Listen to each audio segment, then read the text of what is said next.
Assalamualaikum warahmatullahi wabarakatuh. Anak-anak semua, di video kali ini kita akan membahas dan mengenal apa itu prakarya. Mungkin pelajaran prakarya ini adalah pelajaran yang baru bagi kalian, karena mata pelajaran prakarya tidak diajarkan ketika kalian di sekolah dasar. Tapi, meskipun prakarya adalah mata pelajaran yang baru buat kalian, dalam pembelajarannya, materi-materi prakarya adalah materi yang sebelumnya sudah kalian kenal dan bahkan sudah kalian pelajari. Mari kita perhatikan bersama-sama. Prakarya dari segi bahasanya berasal dari dua suku kata, yaitu pra dan karya, di mana artinya adalah pra itu belum, sedangkan karya adalah hasil kerja. Sehingga secara bahasa atau asal katanya prakarya memiliki arti yaitu hasil kerja yang belum jadi. Mengapa dikatakan belum jadi atau belum sepenuhnya selesai? Karena prakarya ini masih berupa konsep atau berupa model yang belum mempunyai target pemasaran atau penjualan, sehingga belum ada pembeli dan hanya digunakan oleh pembuatnya saja. Lalu, apa tujuan kita belajar prakarya? Di pelajaran prakarya, kita akan belajar untuk mengembangkan kreativitas yang kita punya dan setiap ide atau karya yang kita buat menjadi sebuah inovasi yang baru.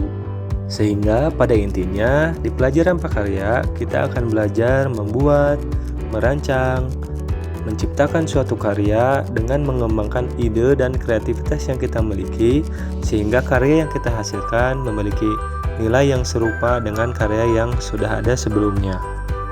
Pembelajaran prakarya ini memiliki kesamaan dengan beberapa mata pelajaran yang lain, yaitu seni budaya, IPA, keterampilan, dan teknik.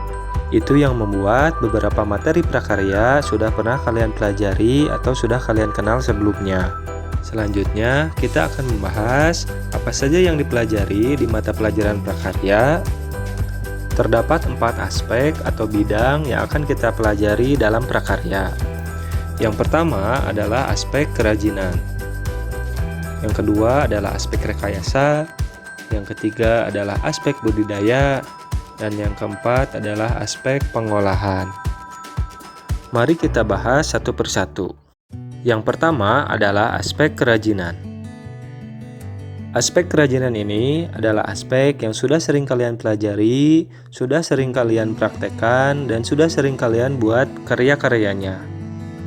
Ketika kalian kelas 7, kerajinan yang akan kalian buat adalah pada semester 1, kalian membuat bahan serat alam dan buatan. Sedangkan semester 2, kalian membuat kerajinan dari bahan limbah lunak. Di kelas 8, kalian akan membuat kerajinan bahan lunak dan kerajinan bahan limbah keras. Sementara di kelas 9 pada semester 1 kalian akan membuat kerajinan bahan keras dan semester 2-nya kalian akan membuat kerajinan dari bahan campuran. Selanjutnya adalah aspek rekayasa. Pada aspek ini kalian akan belajar membuat sebuah produk berdasarkan contoh yang sudah ada. Dalam artian, kita membuat sebuah tiruan, sebuah imitasi, sebuah contoh dari produk yang ada dan dalam bentuk ukuran tertentu.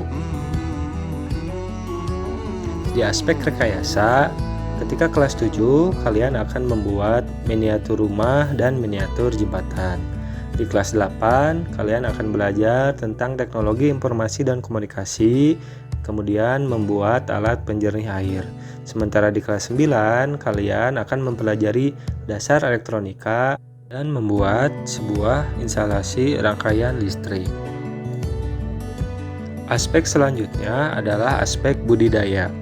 Budidaya ini berkaitan dengan tumbuhan dan hewan, karena kita akan belajar untuk melestarikan, menjaga, dan mengembangbiakan beberapa tumbuhan dan hewan. Di kelas 7, kalian akan belajar untuk budidaya sayuran dan tanaman obat.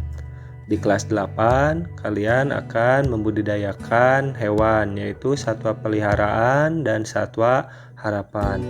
Sementara di kelas 9, kalian akan budidaya ikan air tawar dan ikan air laut. Aspek terakhir adalah aspek pengolahan, di mana di aspek ini kita akan belajar untuk mengolah bahan pangan menjadi makanan dan minuman. Di kelas 7, kalian akan mengolah buah-buahan dan sayuran untuk dijadikan makanan dan minuman. Di kelas 8, kita akan mengolah serealia, umbi, dan kacang-kacangan beserta dengan bahan setengah jadinya. Dan di kelas 9, yang akan kita olah adalah hasil peternakan dan perikanan beserta bahan-bahan setengah jadi dari hasil peternakan dan perikanan. Dari keempat aspek yang sudah dibahas, hanya 2 aspek saja yang akan kita pelajari, yaitu aspek kerajinan dan aspek pengolahan. Berarti nantinya kita akan membuat karya atau membuat sebuah produk yang berbasis aspek kerajinan dan aspek pengolahan. Dari keempat aspek tersebut, karya apakah yang pernah kalian buat? Apakah kerajinan, apakah rekayasa, atau budidaya, atau pengolahan? Mungkin itu saja yang bisa disampaikan sebagai materi pengenalan mata pelajaran prakarya. Semoga kalian bisa memahami dan mengerti apa yang telah disampaikan dan dijelaskan.